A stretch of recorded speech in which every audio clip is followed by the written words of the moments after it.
Galera, passados aí algumas horas depois desse jogo aí, Flamengo e Botafogo, né? Vou estar dando minha opinião aqui, emitir minha opinião sobre o que aconteceu nesse jogo. Agora bem mais calmo, né? Deixei para fazer esse pós-jogo bem depois, para poder raciocinar, né, de forma mais lúcida, porque se eu fosse falar ontem no calor da emoção, eu ia falar muita coisa, esbravejar, como eu fiz lá no Instagram, inclusive quem não me segue ainda, tem aqui na descrição do vídeo meu Instagram para vocês acompanhar meu trabalho por lá também.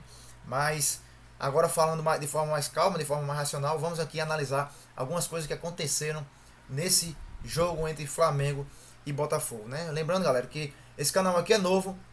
Se você ainda não é inscrito, clica aqui no botão inscreva-se aqui embaixo, para que vocês possam receber os próximos conteúdos que eu vou trazer aqui para vocês, certo? A meta do canal é bater 1000 inscritos, né? O canal é super novo, como vocês podem ver aí. Então conto com a ajuda de vocês nessa meta rumo aos 1000 inscritos aqui no YouTube, beleza? Galera, o negócio é o seguinte. Primeira coisa que eu vou trazer aqui, não vou passar pano pra ninguém, certo? Primeiro tema que eu quero falar aqui com vocês é sobre o senhor Gabigol. Sim, beleza, Gabriel Barbosa, maior ídolo da história do Flamengo, pós-Zico, né? Pelo menos na minha geração, eu tenho 32 anos e tal, a minha geração não teve outro ídolo. Nesse time aí, todo mundo, cara, é melhor do que o Gabriel praticamente. Do meio pra frente ali, né? Quem é mais importante pro time? Everton Ribeiro, Arrascaeta, Bruno Henrique, Pedro. Se você for para escolher para tirar um, eu tiraria o Gabriel. Porém, quem é mais ídolo dessa geração? Claro que é o Gabriel, certo? Mas não é por isso que eu vou deixar de largar o aço aqui no Gabigol, cara. Então, senhor Gabigol, por favor, cara, por favor, me ajuda a te ajudar, cara. Me ajuda a te ajudar. Porque simplesmente eu sou um dos maiores defensores da sua estadia como titular do Flamengo, no time titular do Flamengo.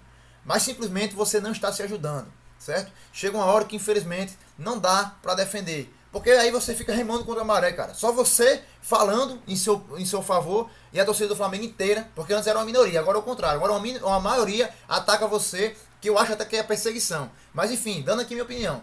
Realmente o Gabigol tá muito mal, e já, não é de agora que eu tô falando isso não, tá? Eu nunca deixei de reconhecer que o Gabigol realmente vive a pior fase dele no Flamengo. Lá no Instagram eu falei isso várias vezes, beleza?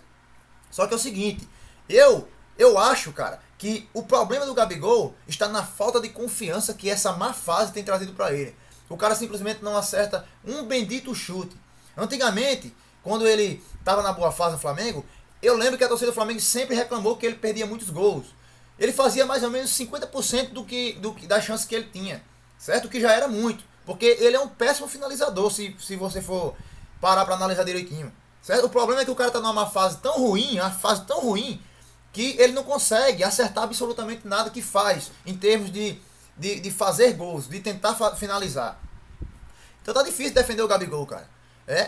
Sinceramente, eu não sou a favor de botar ele no banco. A não ser que seja para que ele abra um pouco a cabeça, né? Volte a jogar a bola, se sente um pouquinho no banco ali, para entender que ele precisa melhorar, precisa se recuperar a sua parte física, sei lá o que precisar melhorar, a sua parte mental, para depois voltar a ingressar nesse time titular do Flamengo e voltar a ser o Gabigol que ele era antes.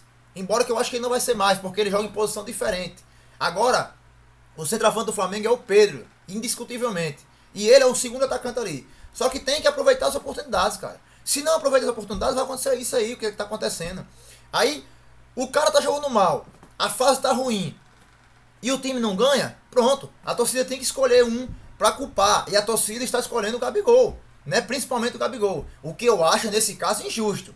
Eu acho injusto escolher acreditar tudo de uma derrota a um cara, a um único cara, sendo que um conjunto por inteiro não funcionou.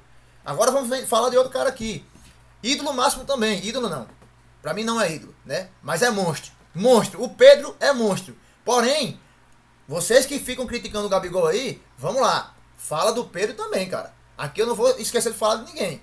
Vamos falar do Pedro também. O Pedro me perdeu um gol que eu achava que o Pedro ia fazer. Agora o Pedro faz. E o Pedro perdeu. Certo? O Vidal perdeu o gol também. No início do jogo. Certo? Inclusive eu vou falar sobre o Vidal aqui daqui a pouco. Mas enfim. O Vidal perdeu o gol. Então o Flamengo estava numa tarde completamente infeliz, meus amigos. O Flamengo estava numa tarde completamente infeliz. Então não dá para passar o pano aqui na cabeça de ninguém. Certo? Então, o Gabigol é o maior responsável aí, porque perdeu 3 chances. Fica reclamando nas redes sociais quando deveria ficar calado. Se tá sentido, que fique pra você internamente, como fez o Gerson. E não fazer isso que fez aí, ficar soltando indireta pros jogadores nas redes sociais, dizendo que ninguém achava ele.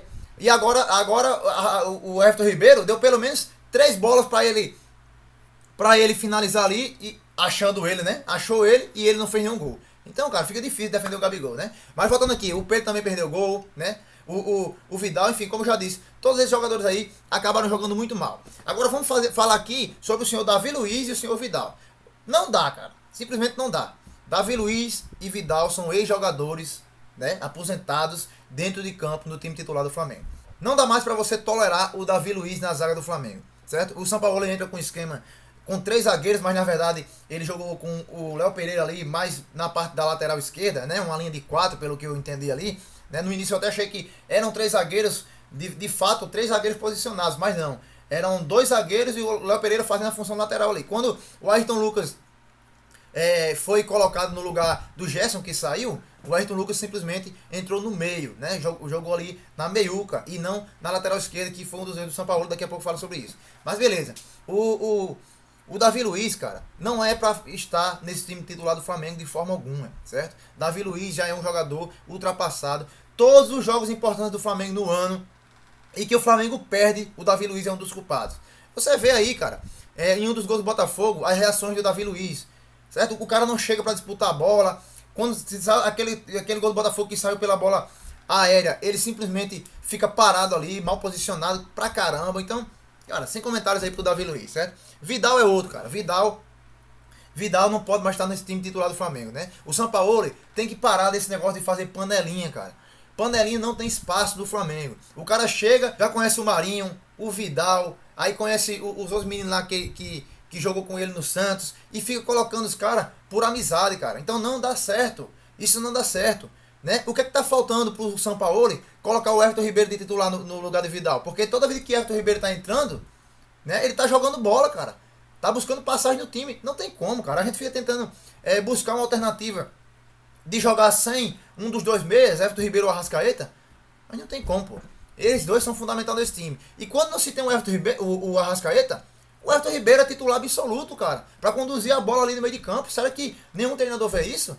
Então, cara, esse é um ponto negativo aqui pro São Paulo, né? Eu tô gostando dele, no trabalho dele no início e tudo, porque ele tá devolvendo pro Flamengo características que a torcida pede, né? Essa questão de motivação, implementar algumas coisas, como eu falei no último vídeo, lá no CT do Flamengo. Então, realmente ele tá de parabéns. Porém, cara, nada disso vai funcionar se não trouxer resultados, né? Dentro de campo tem que trazer resultados, a gente sabe que é assim que funciona. Então o que acontece? O São Paulo tem que deixar de ser paternalista, certo? E escalar os caras por amizade. Tem que ser por meritocracia. Se tem que botar Gabriel no banco, bota Gabriel no banco. Pra ver se ele melhora e volta melhor. Se tem que botar Davi Luiz, esses caras todos aí, Vidal no banco, Marinho, cara, bota no banco. Marinho também tá entrando e não tá correspondendo nada, cara. Certo? Os caras estão entrando por amizade. Os moleques pedindo passagem aí. O Matheus Gonçalves, Matheus França podendo entrar, ser a primeira opção logo pra entrar. Mas não. O cara fica enrolando com o Matheus França no banco. Cara, não dá pra entender, cara, sinceramente. E o ponto positivo dessa partida, se é que tem, a favor do Flamengo, é o Léo Pereira, cara. Que no passado já foi muito criticado, né? E hoje, sem dúvida alguma, é um dos melhores jogadores do Flamengo na temporada. E por mim, não tem condições dele ser reserva desse time. Às vezes, o São Paulo deixa ele no banco pra colocar o Davi Luiz. Faz sentido isso? Não faz, cara. Simplesmente não faz nenhum sentido. Galera, então é isso. Encerrando por aqui esse vídeo. Se inscreve no canal, deixa o seu like pra ajudar no trabalho. Vamos bater essa meta de 1000 inscritos. Tamo junto. Saudações rubro-negras.